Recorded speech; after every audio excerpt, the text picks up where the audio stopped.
Welcome back, Defenders. Today we're going to start here. Ukraine might cease to exist next year. Top Russian officials renew their threats to Kyiv. 3. Top Russian officials coordinated their message, with Putin's aide Patrushev claiming Moscow owns 4 partially occupied Ukrainian regions. This meeting between Donald Trump and Vladimir Putin, it's going to happen in the next 2 weeks.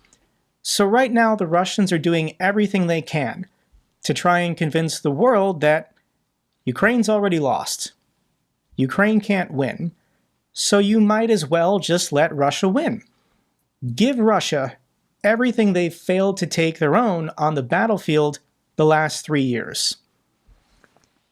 Except this message is not believable, and this is crazy. I can't believe this is breaking, but Russia's in serious trouble.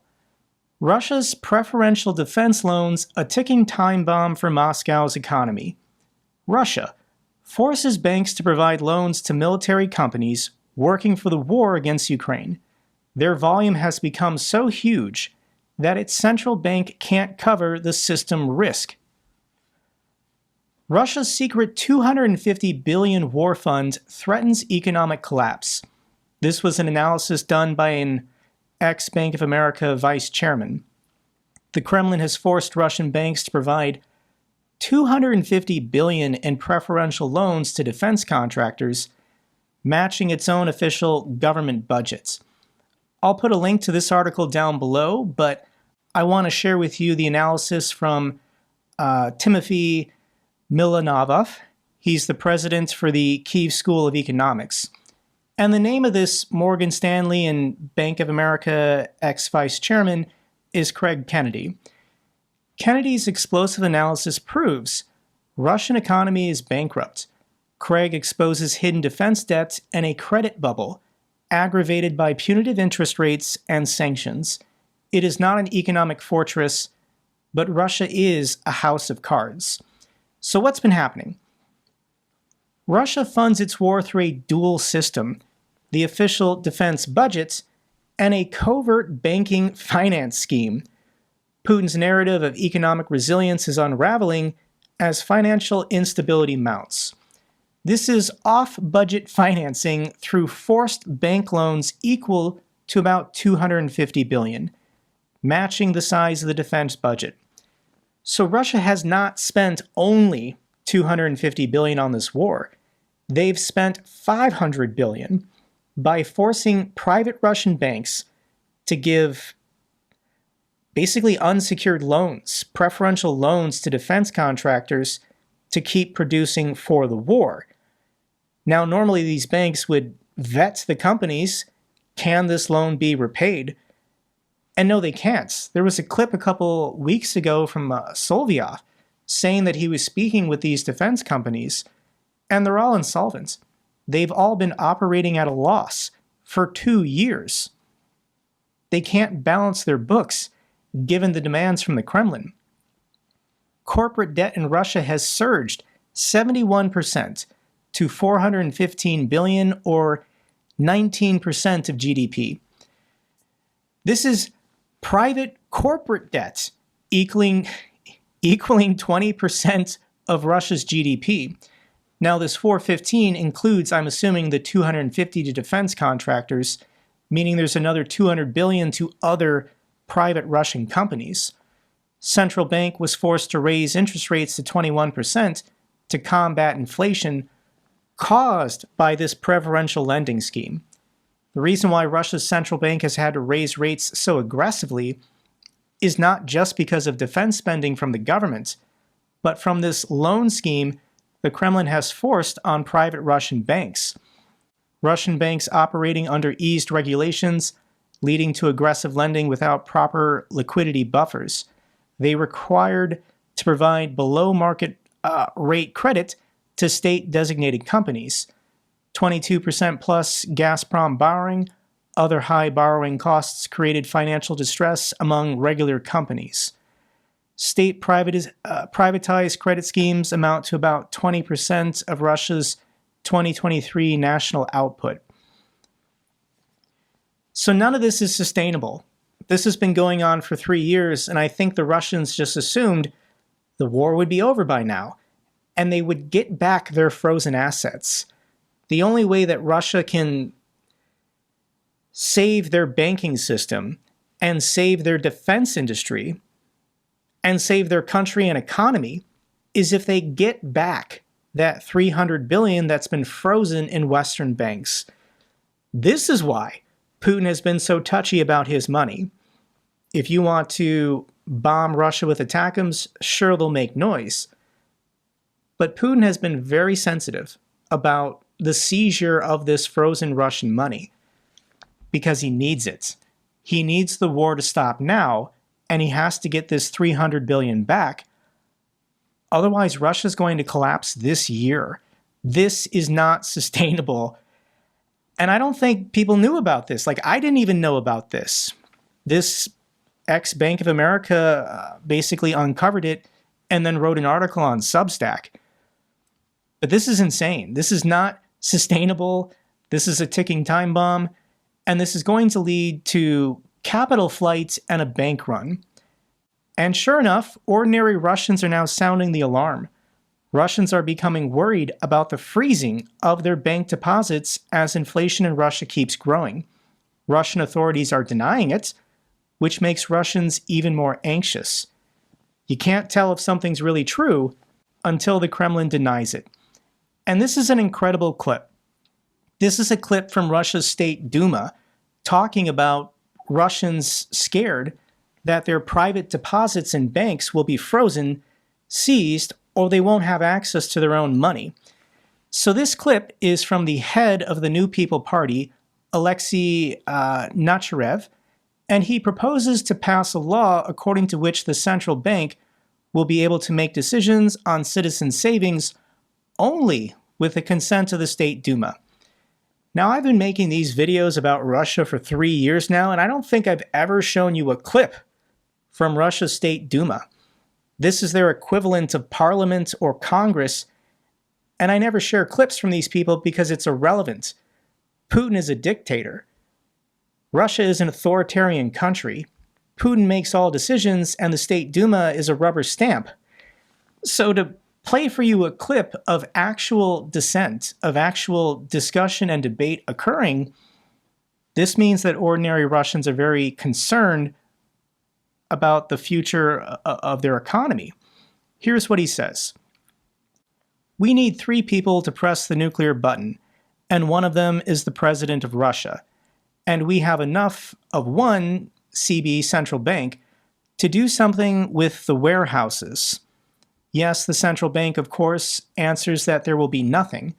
They have already said for the second time that there will be no freezing, but not all people believe this. Let us, the parliament, to close this topic, give our people our additional guarantees. We have adopted the law that any decisions on the accumulation of citizens in the central bank can be made only after the State Duma has agreed. Freezing of deposits, any restrictions, everything is only through the State Duma.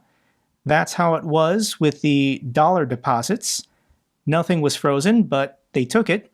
And one day it was forbidden to withdraw more than 10,000 from the deposit. The rest, please, from the account. You can convert the rest in rubles. There is no freezing, but many remained in the siege. You can just see the faces of these State Duma members. They don't want to be having this conversation. They don't want to talk about a potential banking crisis and an economic collapse in which ordinary Russians are going to have their bank accounts frozen and their assets seized by the Kremlin or the central bank to keep things going. Things can always get worse for Russia. U.S. Treasury cracks down on Russia-China-Kyrgyzstan payment network and expands sanctions. So Joe Biden, bless him and screw him, but he waited until the last week of his presidency to do the most damaging sanctions to Russia possible. And he did this, I think, in coordination with the Trump administration, to apply maximum pressure to Russia. All of these sanctions are being placed by Joe Biden, so Trump doesn't have to do it. And then Trump can then talk to the Russians and say, hey, I'll lift these sanctions if you agree to a ceasefire. If you cooperate, even in talks, even in negotiations, we can give you a little bit of sanction relief, Russia. That's the goal. In addition, with these tankers, we're already seeing the real world effects. Dozens of tankers carrying Russian oil are stuck idling after the latest round of sanctions on Russia's shadow fleets.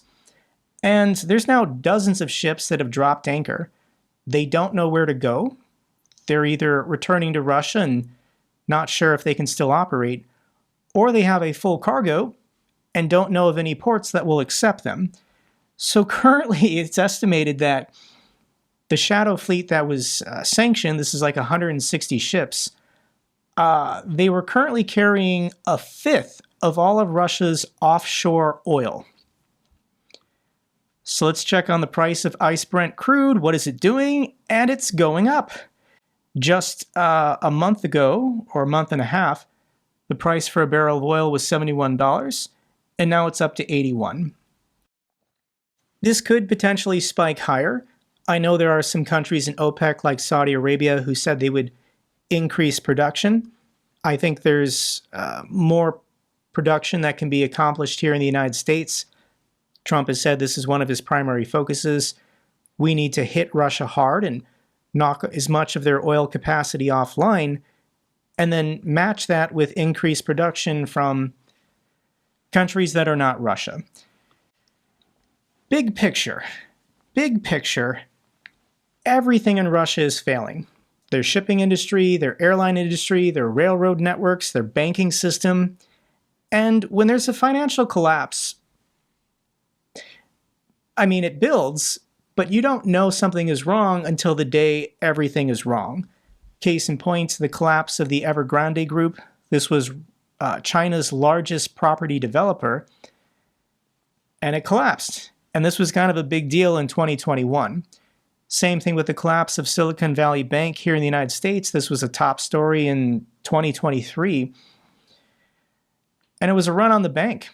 Banks don't hold enough money to cover everyone's deposits. Every bank in the world does this. So when there's a panic in the system, it's a race who can get their money out first. But something tells me that the Russian government can't secure all these deposits. They're not going to be able to make everyone whole. It's the foreign investors. We need people from outside of Russia who are still choosing to do business and invest in Russia to pull their money out. That's what will cause a catastrophic failure with this war, with everything having to do with what Russia is trying to accomplish. Also happening this week is all the hearings for Trump's cabinet picks. And as an American, to my non-American viewers, I'm going to advise you just to ignore this. Don't pay attention to what they say. Pay attention to what they do. And the only thing you're doing in a hearing confirmation is just talking. Trump's state pick, Marco Rubio, time for Russia-Ukraine peace through mutual concessions. So these incoming cabinet members for Trump have to speak a certain way, because within MAGA, they're divided on this issue. I would estimate that about 50% of MAGA supports military aid for Ukraine. The other 50%, they're either insane and they support Russia, or they're isolationists and they know that Russia's the bad guy, but they just want to stay out of it. They don't think American taxpayers should be participating at all. So yeah, I generally support Marco Rubio, but he's going to be very careful with his language. The other hearing that happened yesterday was for U.S. Defense Secretary.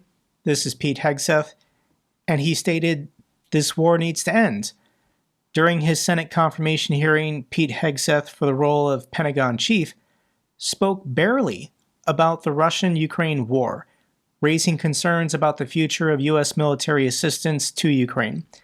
However, he emphasized that we want this to be as beneficial as possible for Ukrainians, but this war needs to end. I watched the hearing of Pete Hegseth. I'm a veteran myself, and this guy is an idiot. And it's not his fault. Like, he's only a couple years older than me, and he's only in '04 in the National Guard. And I know for people who never served in the military, this doesn't mean anything to you, but this is the rank structure of officers. It goes from '01 to '10. And I served 6 years on active duty, and I left as a captain, so I was in '03. And Pete Hegseth is in '04.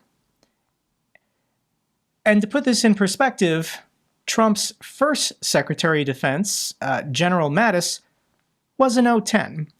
He had decades more experience, decades more knowledge than Pete Hegseth at 44, who for the last, decade has put an emphasis on his TV career and his philandering and drinking.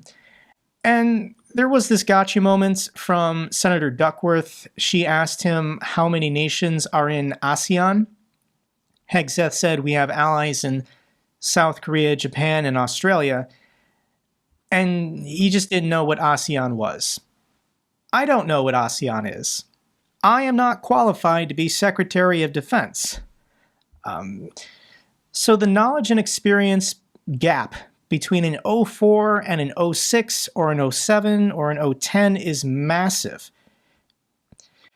Pete Hegseth, in every meeting he's going to be in when he gets to the Pentagon, he's going to be the dumbest guy in the room. And once again, it's not his fault. He's just young and inexperienced.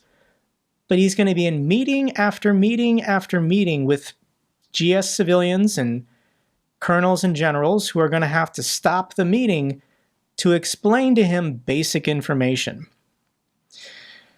Why would Trump nominate Pete Hegseth? And Trump is looking for someone who will just do what he says. He doesn't want an '10. He doesn't want a man who's in his 50s or 60s who is loyal to the Constitution and will uphold all federal and international laws. Just being honest with you guys. And I know I've been reading your comments. I know there are people who are saying, Jake, why are you sane washing Trump? Why are you talking up Trump like he'll do the right thing? And I'm going to keep making the argument that Trump could end up doing the right thing, even if for the wrong reasons. Trump doesn't care about international law or human rights or democracy, but he does care about power. He cares about prestige. He cares about his reputation. And here's a tweet from friends of the channel, General Ben Hodges. Trump seems increasingly aware that Putin is not a winner or a genius when it comes to Ukraine. This narrative seems the one most likely to nudge Trump to do more for Ukraine than he might otherwise. The past is the past. Trump is only transactional in the moment. If you're someone who did a favor for Trump 4 years ago or 8 years ago, he doesn't care. He only cares about today. And the more we give Trump in leverage, such as these sanctions or aid packages, and the worse that the Russians are doing, Trump doesn't show sympathy. Trump doesn't show mercy. And it's our job, for everyone who supports Ukraine, to weaken the Russians and make the Russians look as weak as possible during these negotiations, because Trump doesn't respect weakness. And Trump has the power to finish off Russia, both militarily and economically, two things that Joe Biden refused to do the last 3 years. So I'm going to give him a chance. But we do have a red flag. Johnson removes Mike Turner as House Intelligence Chair. The Ohio Republican has been an outspoken advocate for Ukraine funding, and other hawkish national security stances. Jim Himes, the top Democrat on the House Intel Committee, just told a group of us that removing Turner sends a shiver down my spine, and that he is enormously concerned. Said Turner isn't the kind of guy who was quick to bend the knee to Trump and kept his eye on the prize of oversight. I really like Mike Turner. He was fantastic last year in helping secure additional military aid for Ukraine. but Mike Turner refused to vote to censure Adam Schiff, and this upset Trump, and Trump told Speaker Johnson to fire him. So my two initial reactions is, you can't do this to your own party. You can't just punish people when they act independent, because Mike Turner can just resign from Congress. He can just quit if Speaker Johnson and Trump are mean to him. And right now, the Republicans have a razor-thin majority in the House. I do think it's entirely possible in the next 2 years that Democrats will take control of the House if enough Republicans just quit because they don't want to do this anymore. My next reaction is, Congress is supposed to be a co-equal branch of government. There's supposed to be separation of powers. There is nothing in the Constitution about political parties. So Trump, as president, can't tell the Speaker of House what to do. But he's doing it. And the reason why is because Speaker Johnson wouldn't have the job unless Trump said he wanted him. So there are lots of red flags for American democracy right now.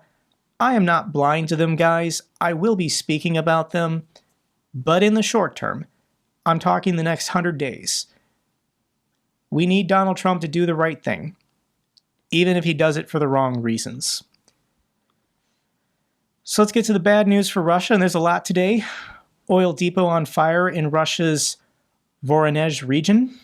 I always pronounce this word wrong, guys. I apologize. Voronezh. Am I saying it right? This is where this is located on the map, and there is a video. I'll link it down below. This is a pretty massive oil refinery fire. One of several. Here's a picture showing the anti-drone cages around the containers. Didn't stop Ukrainian drones from successfully setting this refinery on fire. Fire also erupted at Russia's Lukoil refinery. This was in the Krasnodar region. Once again, there are videos online of the refinery on fire. I'll link them down below. Ukraine's oil refinery strikes has cut Russian strategic bombing capacity by 900 sorties. So this is especially that airbase in Engels. They went after the oil depot for the Russian bombers. And without fuel, surprise, you can't fly missions. You can't launch aerial guided bombs against civilian cities when you get rid of the fuel source for these planes. This is a fantastic story. Russian ships blocked from entering naval base in Syria, stranding troops and weapons. The Kremlin can't evacuate troops and equipment from its only overseas base in Tartus because Syria's new government won't let Russia's 5 naval vessels enter the port. This was confirmed on Tuesday. I've been wondering this for over a month. What the heck are these ships doing? So when the rebels got within artillery range of this naval base in Syria, all of Russia's ships quickly departed.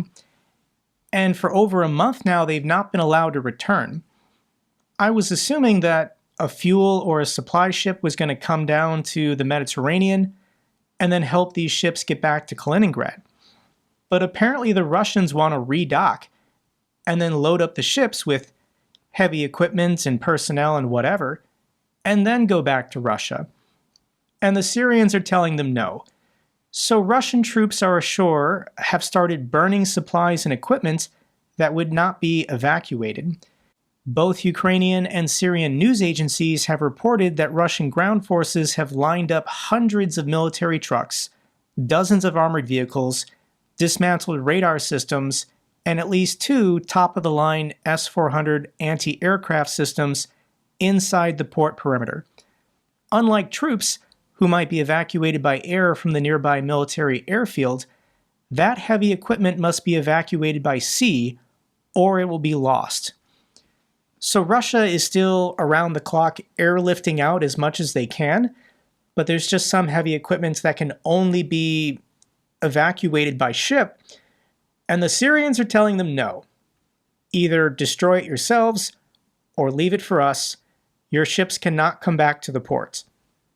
If they do, they could be destroyed by simple artillery. Other headlines: FSB officer shot dead in Moscow Ministry of Defense building. Feshchenko, who was also a Russian kettlebell lifting champion, reportedly died from a gunshot wound to the head after a heated argument with another man. So this FSB officer is also a kettlebell lifting champion of Russia? Okay. And he got into an argument in a Ministry of Defense building, and someone shot him in the head. That's the story. Basically Russia in a nutshell. Teenager dies after volunteering to clean up oil spill in southern Russia. A 17-year-old university student died in the southern resort town of Anapa, with pro-Kremlin media reporting that he was possibly exposed to toxic fumes during volunteer efforts to clean up the Black Sea oil spill. Russia is dark, guys. This is just dark. Let's get to the good news for Ukraine. Russia and Ukraine exchange 50 POWs in their first swap of 2025. Supposedly, Russia is supposed to be more cooperative about these POW exchanges, and they should be happening on a consistent and regular basis going forward. The United Kingdom has pledged $3.6 billion in military support for Ukraine to deliver artillery barrels and mobile air defense. Thank you so much to the fantastic people of the UK. Final couple of videos I want to play for you is a follow-up on Viktor Blacksmith. I mentioned his story 2 months ago. He was wounded on the battlefield and lost both of his legs below his knees.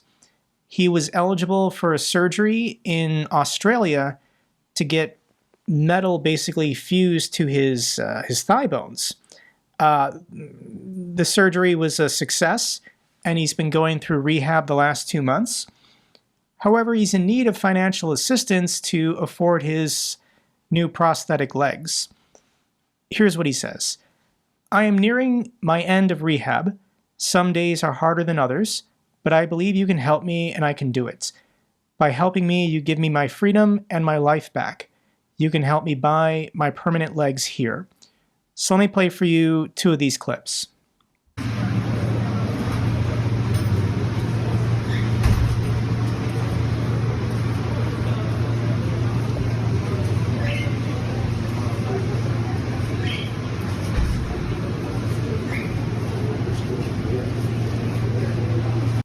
No joke, that looks difficult.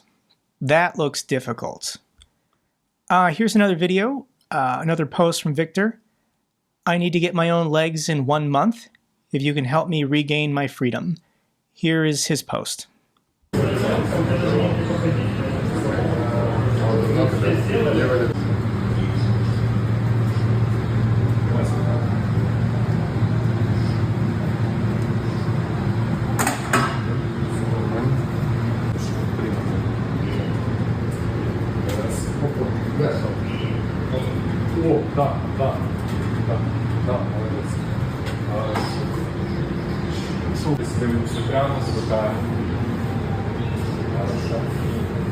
So because Victor had this special surgery, he needs prosthetics that are not typical, and they're very expensive. So I'm going to put the PayPal link for his PayPal page down below. And I just want to show you guys, yesterday I kicked in $1,000. Hey Victor, it's Jake Bro. Let's get you these new legs. If you'd like to kick in $5 or $10, it would mean the world to this guy. Everything he's been through the last 2 months and everything he's done for Ukraine and will continue to do for Ukraine going forward in the future. All right, that's all for this update video. Glory to Ukraine, glory to the heroes. If you found this video informative, give me a thumbs up. Best way to support the channel. Comments and questions, let me know down below. I love hearing from you guys. Till the next video, keep defending the truth. Keep defending democracy.